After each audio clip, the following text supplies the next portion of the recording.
And then we wonder, why children aren't doing well on their tests. Well, the tests are bad, the system is bad, the questions we're asking are the wrong questions, but it doesn't have to be this way. It could be different. Hello, and welcome to episode 152 of the Human Restoration Project podcast. My name is Nick Covington. Before we get started, I wanted to let you know that this episode is brought to you by our supporters, three of whom are Peter Kratz, Leah Kelly, and Alexander Gruber, with a huge shout out to all of our Conference to Restore Humanity participants for their engagement and enthusiasm. You can learn more about Human Restoration Project on our website, humanrestorationproject.org, and connect with us everywhere on social media. My guest today is Dr. Susan Blum. Susan Blum is professor in the Department of Anthropology at the University of Notre Dame. She's the author of I Love Learning, I Hate School, and My Word, as well as the editor of Ungrading. Her new book, Schoolishness, Alienated Education, and the Quest for Authentic, Joyful Learning is now out on Cornell University Press. It catalogs in great detail the characteristics of a schoolish education, that is, school as a self-contained institution with its own logic, grammar, and rules, one that ultimately sets students up for a difficult re-entry into the rest of their lives in an unschoolish world. Susan draws upon examples of unschoolish learning from around the world and makes a powerful case for a necessary anthropological perspective that makes the familiar strange and the strange familiar. If we don't try, nothing will change, she writes. It's hard. Hell, it's probably impossible. Schoolishness is probably here to stay, but maybe not all of its elements are inevitable. Entrenched, yes, but inevitable? I don't think so. Thank you so much, Susan, for joining me today. Thank you for having me, Nick. It's so exciting to be talking to you about this book because I finally had a chance after years of knowing your work to watch the video that you sent me about the Human Restoration Project. And I watched the whole thing, and there is not a word that I disagree with about it. And you collectively and I are about the same things. This is a philosophical, a moral undertaking, and it isn't just technocratic, and it matters for the world. So there's a lot wrong, but there are a lot of great examples of things that we can do better. And there are projects like yours that are trying to actually make that happen. So I'm so excited to be talking to you about it. That's awesome. And I'll just say, just real quick, it was such a shocker to get to the end section of that book and see Human Restoration Project mentioned as one of those solutions in there too. So, I'm going through there, Ivan Ilyich and Neil Postman, and here's Human Restoration Project alongside that too. So that was pretty awesome. Well, I've been scouring the world for examples of people who have done it better. And there were the critics, 50 years ago who were really trying. There were critics 100 years ago who were trying. And here we are again. As I said recently in a talk, there's kind of a tension between the Thorndike and the Dewey models of education.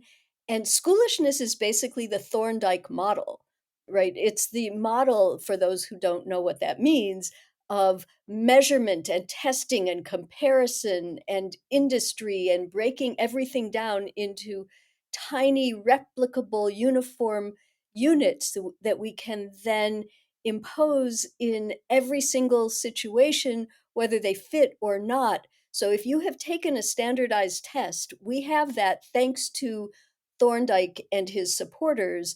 And in contrast to that, we have people like the philosopher John Dewey, who was active 100 years ago. He spoke in China for 2 years.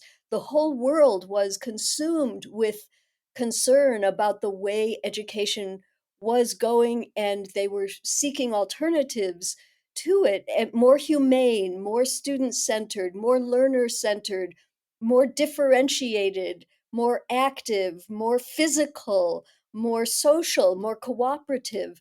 And in fact, what we have when we think of the kind of conventional model of schooling is exactly the Thorndike model, exactly not the Dewey model. So when you think about a kind of prototypical school situation, what I call a schoolish setting, you have uniformity of goals, uniformity of participants, uniformity of outcomes. Everything is controlled, everything is measured, everything is done because somebody told you to.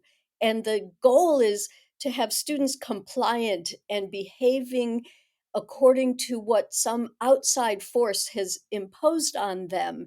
And as we know, that doesn't really suit a lot of individuals, it doesn't suit a lot of children. It used to suit me, to be honest, because I was the kind of person who could sit still and I could embrace the goals that the schoolish system gave me, and I could learn that way. I could learn by myself in kind of competition with others, because I was good at it. So I was affirmed all the time, most of the time. Not in gym class, but and not in other ways, but I was affirmed that I was good at this stuff. And so I became a teacher, right? Like so many teachers, school worked for me. This idea of a kind of uniform curriculum where the payoff is always in the future, and it's the goal is abstraction. So the goal is to use your mind. And if you use your body or your hands or whatever, it's all in the service of the mind. And so these are some of the dimensions of schoolishness that I became aware of kind of late because the old system had been so naturalized for me. So using my anthropological um, disposition to call into question what I see around me all the time, I began to really ask a lot of questions. So I've been at this really about 20 years, really questioning what's going on in this institution that seems so obvious and normal. And what I have in the new book is everything I have found out, and including all the projects like yours that have been also grappling with these really fundamental issues. And that's, I think, a great thing to discuss here is exactly that anthropological perspective. I mean, there's a million and one education books out there written by people with all kinds of education credentials, bona fides, and all of that. But I've kind of become obsessed with the quote that's at the beginning of the book from what naturalist, conservationist, he's the father of the national parks, right? John, is it John Muir? And you use it to open up the book, and it reads, when we try to pick out anything by itself, we find it hitched to everything else in the universe. And I think what I'm struck by is it's not an explicitly educational quote, but it offers a lot of wisdom for people who are thinking about the complex ecological systems and problems like human learning in school. And as we had mentioned, as you had just discussed here, you're a professor in the Department of Anthropology. So what lens does that offer us in understanding education and learning that other disciplines miss if we're too lost in the sauce of educationalese and schoolishness ourselves? Or maybe is it like the power of the anthropological lens that it is so intensely interdisciplinary? That's a thing that I'm fascinated by. Well, welcome to anthropology. I love it. um, it what we teach our undergraduates is that anthropology is holistic in the sense that it includes all kinds of dimensions, especially American anthropology, because anthropology has different flavors in different parts of the world. So in Britain, they tend to have social anthropology, which is really focused a lot on social relationships. And anthropology in the US is, we talk about a four field discipline. So it has biological anthropology, archaeological anthropology, linguistic anthropology, which is one of my fields, and cultural anthropology or sociocultural anthropology, which is another of my fields. And you can see that we, as a discipline as a whole, are interested in human evolution and how the human species fits with the entire biosphere, and how our built environment and the natural environment interact with our cultural and social choices. So we look at the evolution of human communities and how different environments lend themselves to different communities. We look at the origins of agriculture and what settlement does in terms of inequality and competition and accumulation. We look at how language created us, and then we use language in ways that are both intentional and agentive, and also we inherit language from our forebears and our community, so we don't entirely create language anew on our own, but we are shaped by language and languages or communication of all sorts. And that's another dimension of linguistic anthropology, which is also interested in writing and visual signs and all kinds of what we call semiosis or meaning making. And then cultural and social anthropology are connected to human organization, what kind of social relations you have. Are you in a small scale hunting and gathering society? Are you in a large scale industrial society? Are you in a place that valorizes competition or cooperation? Is gender the primary organizing feature of life, or is race one of the, or class? What are all of the factors that are influencing any moment of human behavior? So, anthropology, as I embrace it, is looking at everything, which of course means that we aren't very well known outside our own discipline because we always begin every answer with, it's complicated. But in fact, it is complicated. And just like anybody trying to address climate change or inequality, all of these huge issues are multifaceted and multi-fronted. And if you're going to solve a problem, and how you define a problem is also not obvious, but how you, when you're trying to address a really serious, complicated problem, you really have to operate at multiple levels. So, what we see in education often is kind of a narrowing of the definition of a problem and then a narrowing of the definition of a solution. So you can get things like, in my world, the learning management system, which I have railed against and I'm writing about a little bit now. It's, for those who don't know, it is a kind of platform that allows everything about the class to be found in one digital location, which is very convenient for students and faculty. So what's not to like, right? It's a kind of educational technology solution to the fact that there's a lot going on in any particular course. The problem, of course, to me, is that it is an entirely schoolish universe that this is operating in. So the students get the sense that if I do this task that is due on Wednesday at 2:30, then I have finished my obligation and everything is done and I don't have to think about it anymore. And that is practical, certainly for busy students. But if you zoom out a little and ask what we're really trying to accomplish in a big sense for the students' lives as humans, as learners, as citizens, and as employees, this is really teaching them something that is not going to serve them very well. It's teaching them to really narrow the definition of learning and to make it something that somebody else has predetermined. And we know that knowledge isn't like that. And learning isn't like that. So we're teaching them a fake version of learning, but it's convenient, it's packaged, it's all in one place. And so that's a kind of example of where I, as an anthropologist, may not be an expert at all of the educational technology, although I've learned a lot, but I am pretty good at zooming out and looking at how things are how things are in a much broader sense in the scope of a human life, in the context of a human society, and knowing that we can look elsewhere and it's different.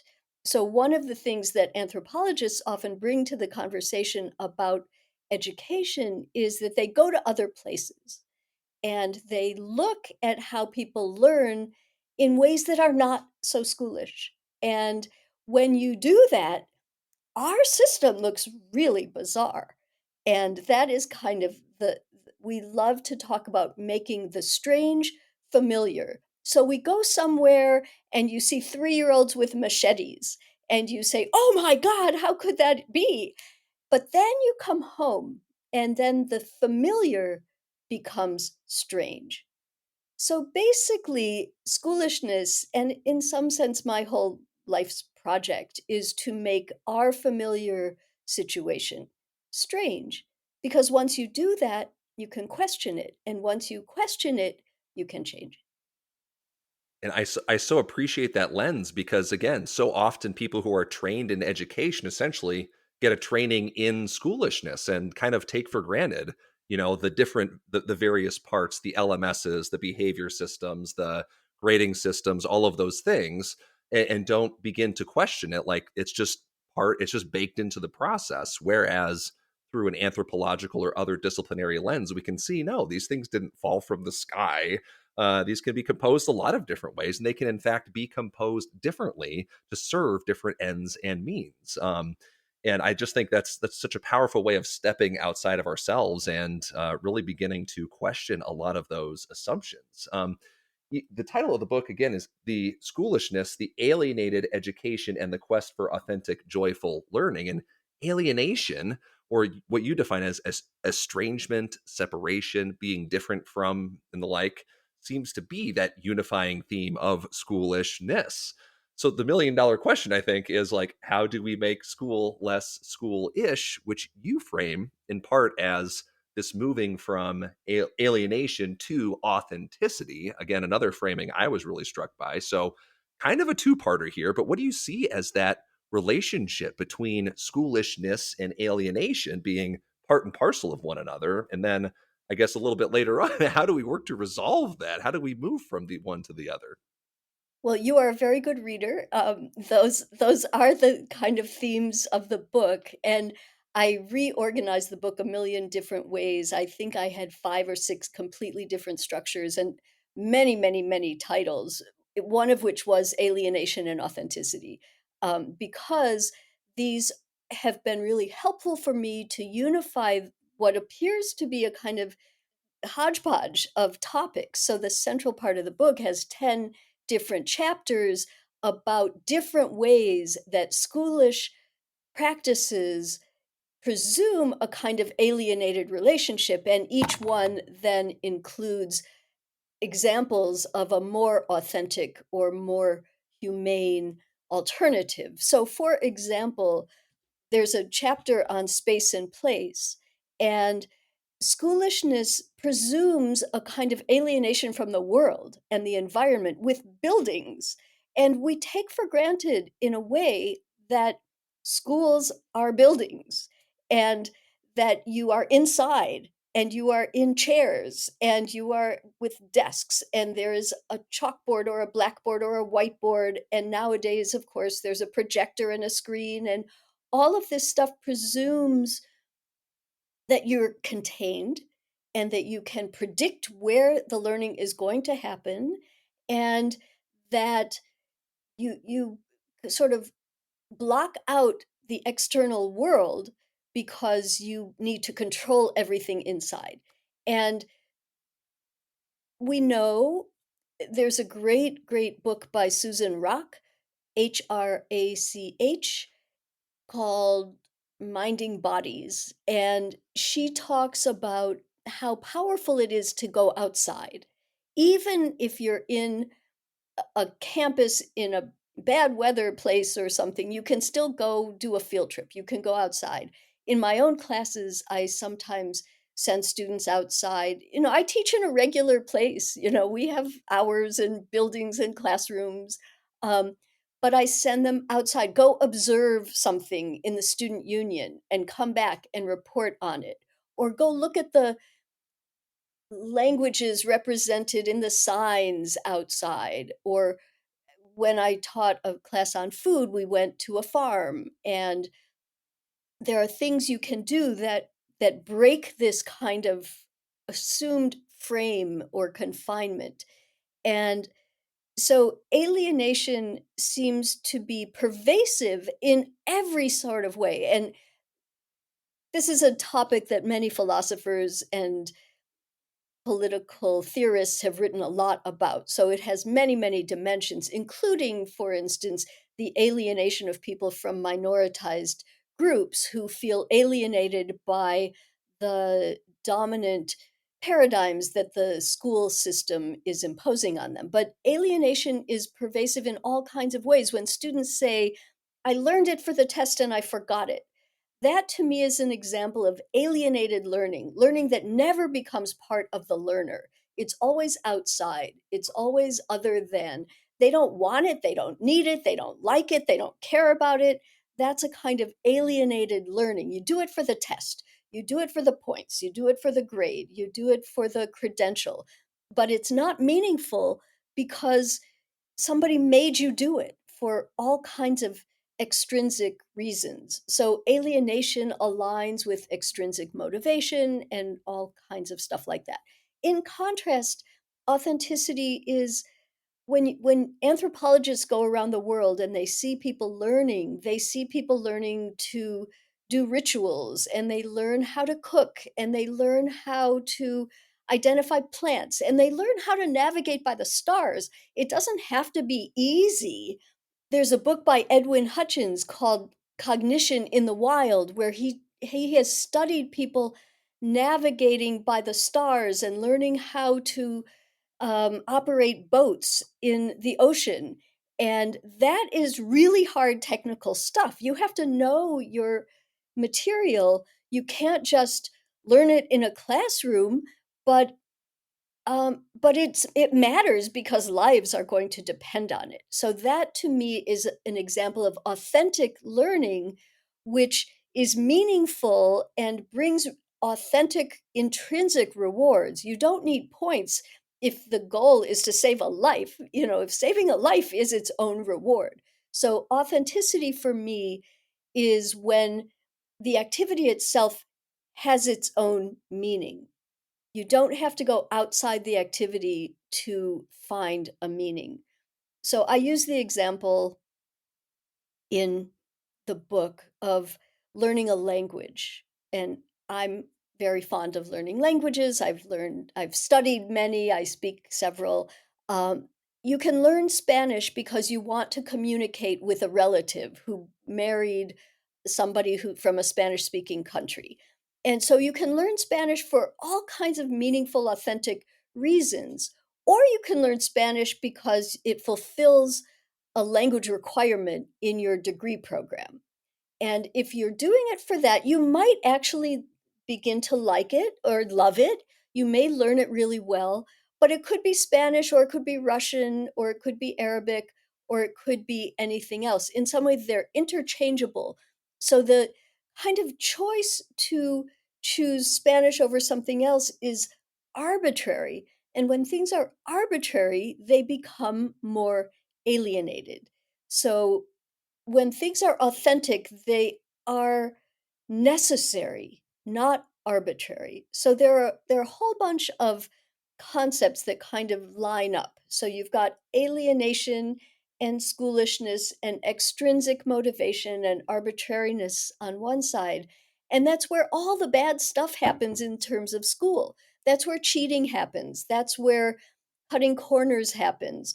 That's where dropping out and acting up happen. On the other side, you have authenticity and meaning and connection and real outcomes and intrinsic motivation. And that's where people feel pride and where they care. And you don't have to give them points for that. And clearly, this distinction between intrinsic and extrinsic motivation has been challenged. Um, People now are really interested in gamification, which I also find really interesting. I do Duolingo every day and I get points for it, and they remind me I have a streak. My current streak is over 11,000 days, which is it's points, right? But I also want to learn Spanish, and I'm actually going to the Middle East in the later in the summer, and I've added Arabic to my rotation, so I'm playing with that. I'm motivated for sure, but also they give me little nudges which don't hurt.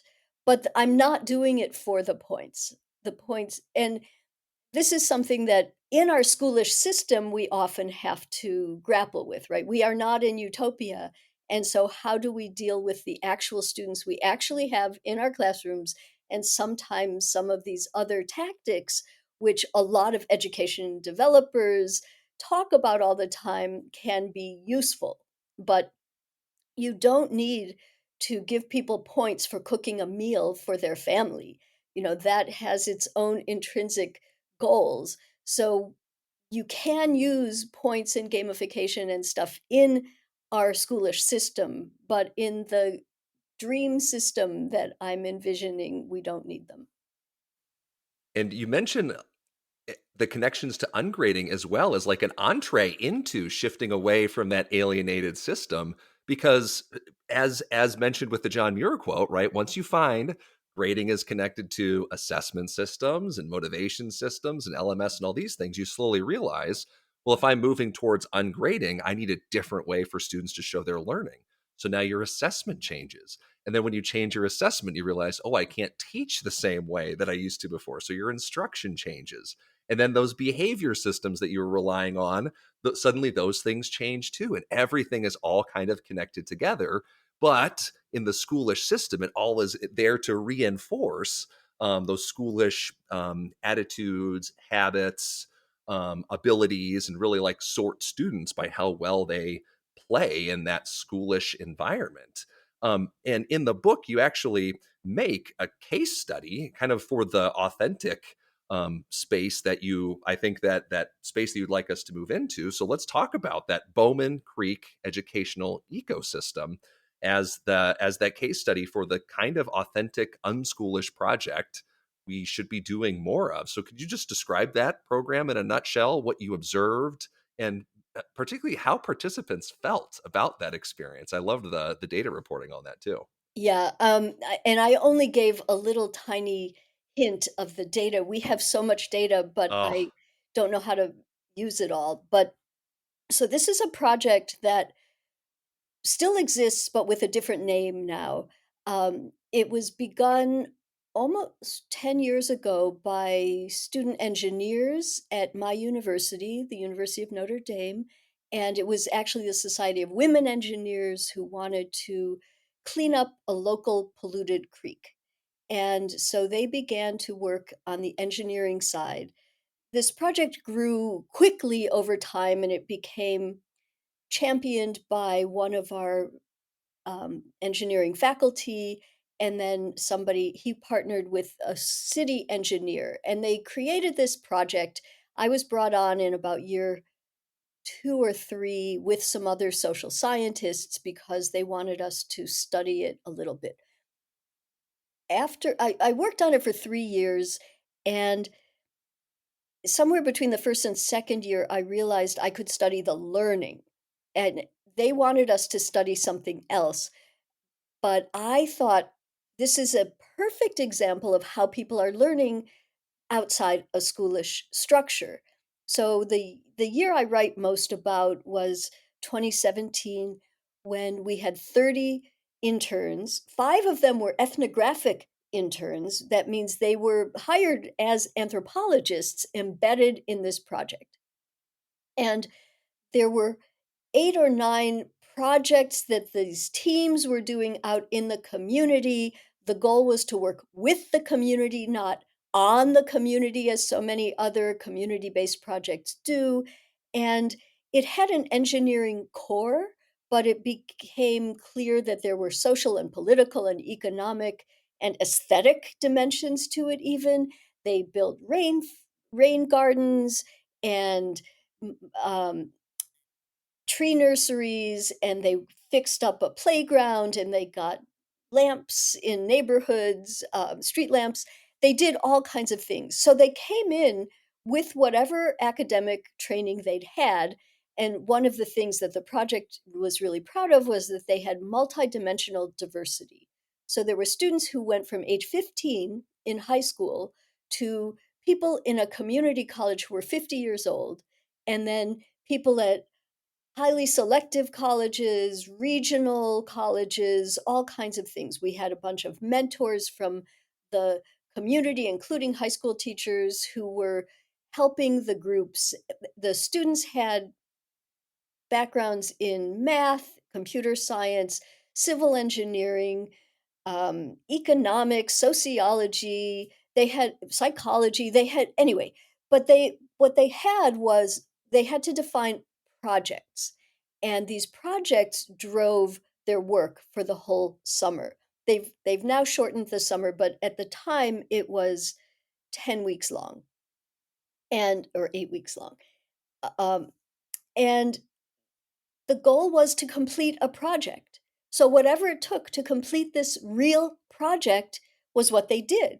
They went in every day, 8 to 5, and they worked on their project. They reported to the group, so they had accountability, which meant they had authentic audiences for what they were doing. They had to learn to make presentations, which made them really, really nervous. But that is something that engineers apparently do all the time. They have to present their work and their work in progress to stakeholders. But they also had to learn a lot of technical stuff. So they had to learn programming, they had to learn about water chemistry, they had to learn how plants grow. They also had to learn technical political stuff. They had to learn who has jurisdiction over this empty lot, and how do you get permission to enter somebody's house to fix their pipes. And there were so many dimensions that they had to learn, and nobody was telling them to do it except the need of the project. So the thing that was the most extraordinary was how meaningful this was for all of them. And when we did our interviews at the end, or focus groups, or anonymous surveys, or their own reflections on their project, most of the people said this was the most important thing they had ever done in their lives. They came to work every Monday morning at 8 o'clock in the morning, and they were so excited to work on this. They formed close relationships with everybody in the project. They said they had more genuine relationships with people here than they had ever had in their lives or than they had ever had in college. And their learning was magnificent. But we didn't predict what the learning was. There was no curriculum, there was no learning outcome that was predetermined. The learning was part of the project which dictated what they had to do. So if they were a technical team, but they had to learn some of the social stuff, then they had to learn it. And not only did they have to learn it, but they had to figure out how to learn it. So nobody was saying, here's the textbook. There might be a textbook, there might be a website, there might be an expert. They had to learn in whatever way made sense for their needs. So in that sense, it was real life. It was contained within this academic structure because they were getting paid, but an institution got the permissions and the first entree into the community. But basically, it was real life. So for me, this was an example of a completely authentic, completely unalienated example of learning. So they had headquarters, but they weren't confined to headquarters. Headquarters was this like messy, human, ever-changing, old, repurposed building, but they didn't have to be in the building. They could go out on their own. Nobody was policing them, nobody was surveilling them, they didn't have time cards. They did have to tell people where they were going because they wanted to know where they were, for safety, for, you know, practical reasons, the same way a family wants to know where the kids are because you just need to know where the kids are. But it was free. They were free agents with a lot of support, and they learned in ways that they will never forget in their entire lives. They didn't learn it for the test and forget it. They learned it because it was meaningful and mattered. So I could go on for hours about this project because it was such an amazing contrast with all of the schoolish learning that I had become so familiar with throughout my lifetime. And that's what is so powerful. It's like the antidote to all of the because you do spend that middle part of the book. It's like this facet, this facet, this facet. Here's how it's alienated. And by the time you get to the Bowman project, it is like, whoa, here's this breath of fresh air. And I'll just highlight for listeners who are obviously going to go get the book and read it for themselves. But since you said you had this pile of data, not quite sure what to do with it, but you do focus on these three data sets, with which I thought were really striking. And the one is, do you feel comfortable speaking in public about your work? And those numbers, there's not anybody who rated it less than a 7 out of 10 in the post internship world. And it was kind of all over the map in the pre internship place. So the students in the project left feeling more comfortable speaking in public about that work, which again, for technical people or for engineers, is certainly a skill that may not be emphasized in a technical education program. The question, do you prefer learning by doing rather than learning abstractly? Huge increase in this, right? So, like, the mode here is a 10 out of 10 as far as students strongly agreeing in preferring learning by doing. But I think the most striking one that I found, especially as it relates to those community connections, was on this question: do you feel a connection to the Bowman Creek neighborhood? So, in the pre-internship data set, the most frequent response was a 2 out of 10. And then on the post internship, the most frequent response was a 10 out of 10 on that. And that's not the kind of thing that you can get within the four walls of the classroom, right? Talk about like an anti-alienating thing. It's actually building community connections. People feel in community, a responsibility, right? A shared communion with the people in that community afterwards. And that was just really incredible. I was going to read one quote from one of the participants. Here we go, who went by these awesome pseudonyms that you got. But one of the students wrote, in classrooms, students rarely have the opportunity to be truly responsible, not just punctual or obedient, but to have others actually count on them for something meaningful. And as you said, it wasn't points or a grade or anything else, but knowing that now I know and I'm in relationship with the people in this community, right? That sets us up for this series of important human obligations, that I now have to navigate. I can't just extricate myself and go focus on cramming for the test. I'm responsible and obligated now to other people just as they are to me. Moving into a broader context here, like, I don't know if you've seen this too. You're kind of in the same similar social media spaces as me, I suppose, for better or worse. But in the last few years, I feel like the social media discourse has really shifted and there's risen to prominence. You had mentioned Thorndike earlier on, and obviously there's been a pendulum swing back and forth, and perhaps we're part of a pendulum swing that's going back towards like high management, efficiency, maximization, reducing risk, and all those kinds of things. And I don't know if that's a response to like the high stakes of schooling after 2020, learning loss crises, or whatever. But why do you think that the stakes are so high? And why have these high control pedagogies and systems come to prominence? And like, what are the greatest barriers to achieving this example, right? That you write this stunning case study. What is a barrier for having schools do more of that as opposed to the opposite? I think the biggest barrier is social inequality and economic inequality in the US, which is contrasted, let's say, with Finland, where the Finnish educational system is quite different from the US educational system, and their economic system is also quite different. In the US, we have this perception that if you get the right credential and you rank a certain way, then you are going to be safe economically. You will not be in the situation most Americans are in, which is of economic precarity and the fact that your health insurance could be taken away any minute and all of that. So there's a sense that you need something surefire to make sure that you can either maintain your class status or improve your class status, even though evidence shows in the US that movement among social classes is very, very low in the contemporary moment. So, this is not something that schools can actually solve, but everybody's looking to the schools to solve it anyway. So, schools are being asked to do everything. And there's so much uncertainty out in the world that people want a place of guaranteed success. And so, this management of behavior and management of learning looks as if it's the way. If you do all of these things, you follow the rules, you get your points, you get your credits, you graduate from high school with this certain rank, you can get into a certain college, and you can then, with certain majors, and those majors now are almost all practical.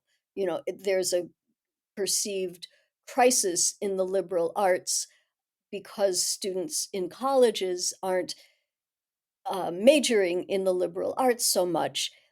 In fact, they're minoring in them. They're majoring in practical fields for their parents or for their livelihood, and they're taking other classes like mine for fun for themselves and all of that. But this movement toward efficiency and management, I mean, in some ways, I don't really have an answer to you. I'm trying to come up with an explanation. I mean, there's a lot of management in our world. I just saw a a post about the top jobs in the United States right now, and the top jobs are home healthcare aide, food counter clerk. And in this top ranking, most of them had salaries in the 30,000 range per year.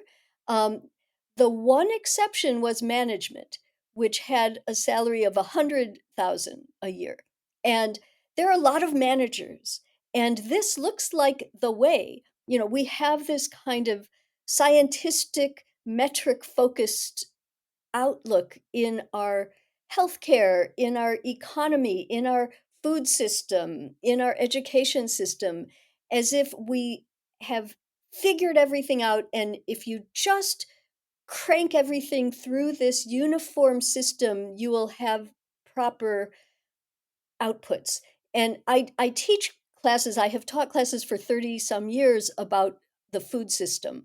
And I've it's also an avocation of mine to know about this, but it's the same model. The industrial food system and the industrial education system and the industrial health system all have the same assumption, which is that everybody is the same.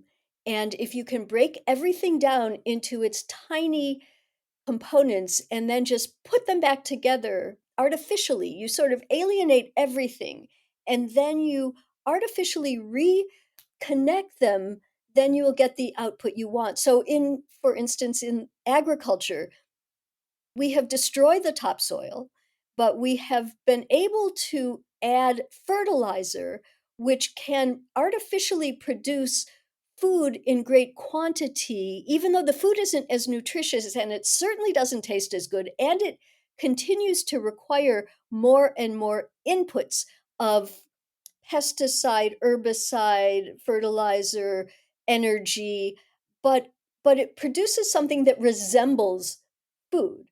And I think in education, it's exactly the same. If you constrain your testing, for instance, there's this thing about something called direct instruction in education. If you assume that the measure of learning is a standardized test, and you are committed to the notion that you can test in a meaningful way through these uniform tests, and you compare two different methods of learning.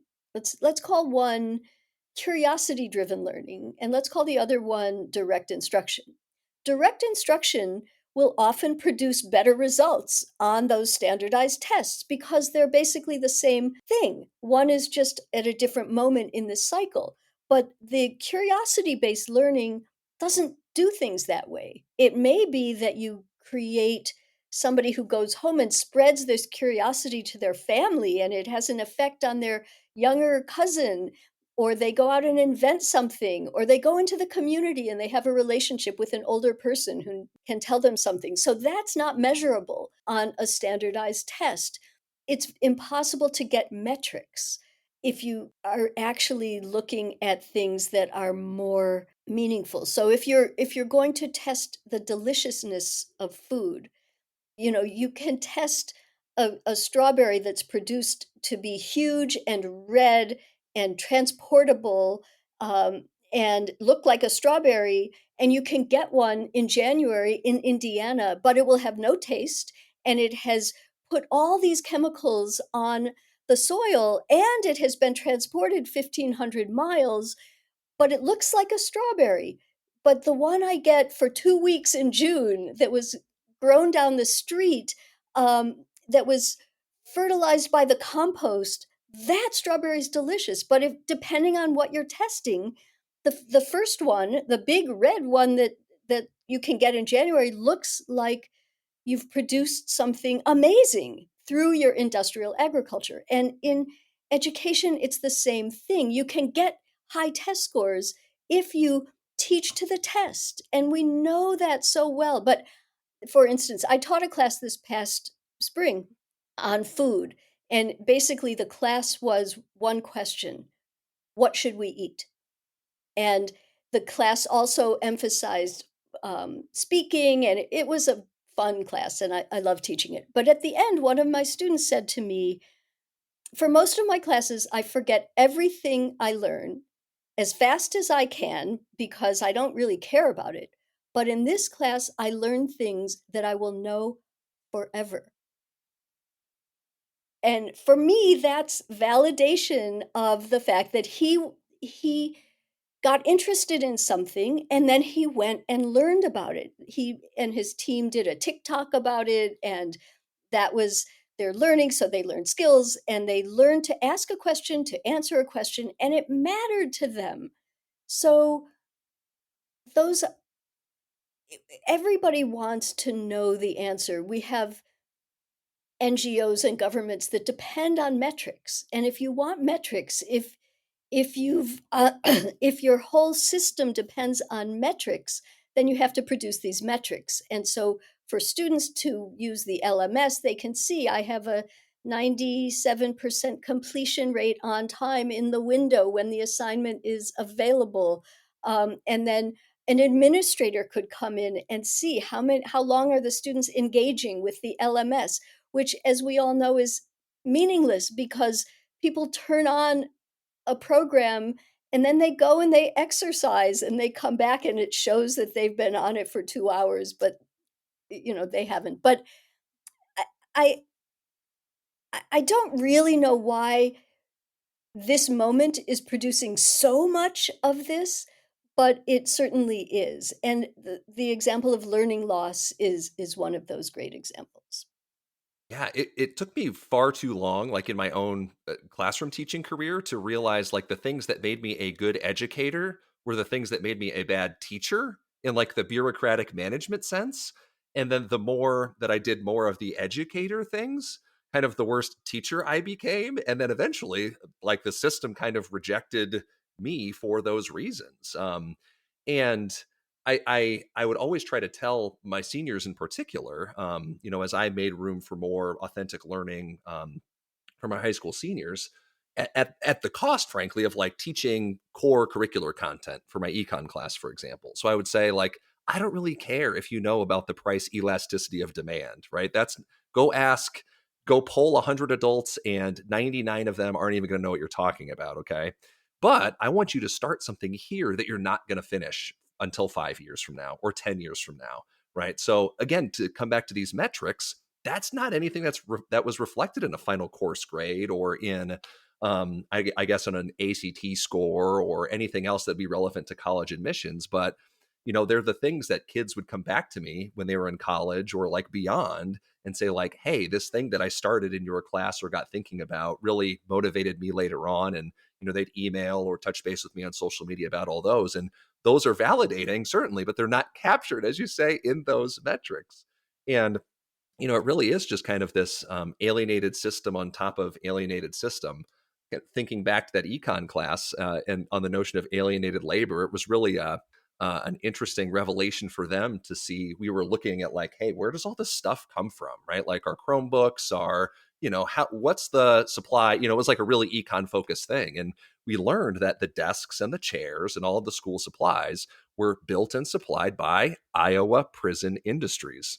And so there was this huge kind of like, whoa, right? Revelation where the connection to cheap alienated labor on the one hand to supply schools for, again, these alienated learning to set up in desks and chairs and rows and things that presume, again, a certain outcome for a lot of kids. It was like quiet and stares in the room as I pulled up the Iowa Prison Industries website to showcase these are the desks that you're sitting at. These are the chairs that you're sitting in, built by prison labor for cheap. And again, one of those kind of, I don't know, authentic learning moment that really helped shine a light on that whole system. But yeah, as you were talking, I'm having all of these moments and connecting to those ecological systems, alienated agriculture, alienated labor, alienated learning. So, connecting all of those things back to those various perspectives, as I went through your book, one of the biggest takeaways, again, for me, was the insight that you had shared into all those perspectives that informed your own. You draw very liberally from citations and quote from other works that help inform that perspective. And I've bought many of them, including David Lancy's Anthropology of Childhood, which I'm excited to dig into. So I kind of appreciate how your book is like a syllabus on how to think more like Susan Blum. So I think in addition to then obviously having listeners buy and read your book, is there like a top tier kind of top three books where you would say, hey, if you want to learn to think more like an anthropologist on these topics of childhood and education, what are some of the works that you would point people in the direction towards? Well, certainly David Lancy's work on the anthropology of childhood, which is now in its third edition, um, and it's it's a book I use when I teach the anthropology of childhood and education because it really does talk about education, so what we used to call socialization, how children become members of their societies, which involves learning, some of which is directed and much of which isn't directed. So that is one work that I certainly always recommend. I think Jean Lave's work, Jean Lave and Etienne Wenger have a book about communities of practice, but Jean Lave and Barbara Rogoff and several other, Suzanne Gaskins, Ruth Paradise, these are some names of people who have gone to field sites for decades and decades and decades, and they have shown the way people learn in often indigenous communities, but Lave's work is not in indigenous communities necessarily. Some of it is and some of it isn't. Some of it's in industry, how people learn, let's say, in companies in ways that are not directed by an all powerful teacher, but how people learn in what she and Wenger call communities of practice. So there are a lot of people there doing incredible work that will really blow your readers' minds when you see how people are learning to weave or to cook or to light fires or to use knives or to do all kinds of things. And I can hear your listeners saying, but that's simpler stuff. It's not the complicated stuff that our students have to learn in school. It's not math. Much of it is math. And in fact, Lave has talked a lot about how people learn math in everyday life. They can do incredibly difficult math calculations when they're doing real work. And then you come back and you give them a worksheet and they can't do the worksheet that is attempting to teach the skill that they can actually do. So I think there's so much work in the field of anthropology, the anthropology of learning, the anthropology of childhood, socialization, showing how children are socialized without schools. Another person that people could read is Eleanor Oakes, Ochs, who has she and Bambi Shefflin have basically invented or named a field called language socialization. And that is a field that shows that children are learning language not by being taught, but by being meaningful members of their society. So all of this has been incredibly influential on my thinking. And when you go and you look at how people are learning language or skills or to be members of their society, they're doing it not by points, not by being punished for mistakes, although some mistakes might be punished, but some mistakes also have authentic consequences. So you learn from that. When I see how that works, and nobody is exhausting themselves teaching, they're maybe exhausting themselves doing work, but not through the process of teaching. And you see how hard it is for our children to learn in school. You wonder what is wrong. You know, if you actually observe, and this is something that anthropologists also bring to this conversation, if you observe how people are acting and feeling about being in school, you find that by late elementary school, for sure, many of them don't like it. They are completely alienated. They have stomach aches, they get sick, they have headaches, they have all kinds of behavior problems. You mentioned prison. You know, prison, the school to prison pipeline is no joke. And you have people with all kinds of energy and all kinds of curiosity and physical power, and they're being forced to sit still in chairs, learning something that doesn't mean anything to them, that they forget really quickly. And then we wonder, why children aren't doing well on their tests. Well, the tests are bad, the system is bad, the questions we're asking are the wrong questions, but it doesn't have to be this way. It could be different. So I'd like to suggest something I've only recently been deeply involved in, or more deeply involved in, is something called the Association for Self-Directed Education. And Peter Gray is one of the big names here. He has a book called, I think, Play to Learn.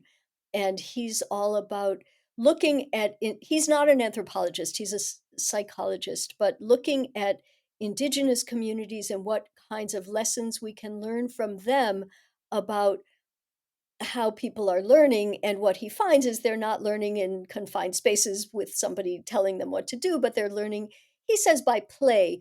David Lancy makes it more complicated. It's not all play.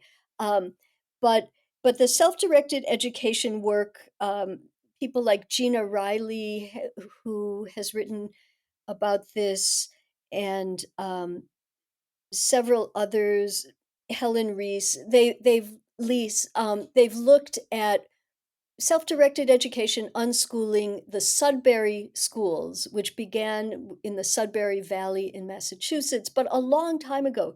These are places, not only elite places, where the students, and these are children, I mostly teach adults, but these are children who go to this place, and the question is, what do you want to learn? What do you want to know? What do you want to do? And they figure it out, and they end up literate.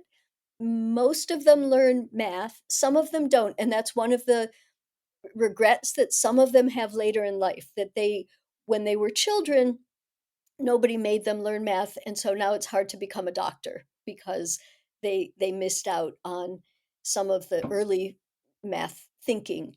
But there are lots of ways to learn lots of things, and clearly, as I say to people when I talk about ungrading, if what you're doing is working in terms of your students learning well and thriving, then fine.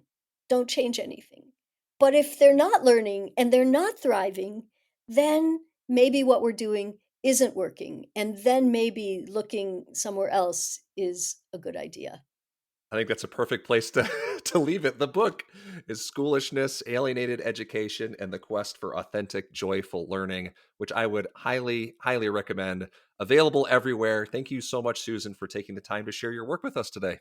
Thank you so much, Nick, for inviting me and for asking great questions and for all of your work beyond the podcast. Thank you again for listening to our podcast at Human Restoration Project. I hope this conversation leaves you inspired and ready to start making change. If you enjoyed listening, please consider leaving us a review on your favorite podcast player. Plus, find a whole host of free resources, writings, and other podcasts all for free on our website, humanrestorationproject.org. Thank you.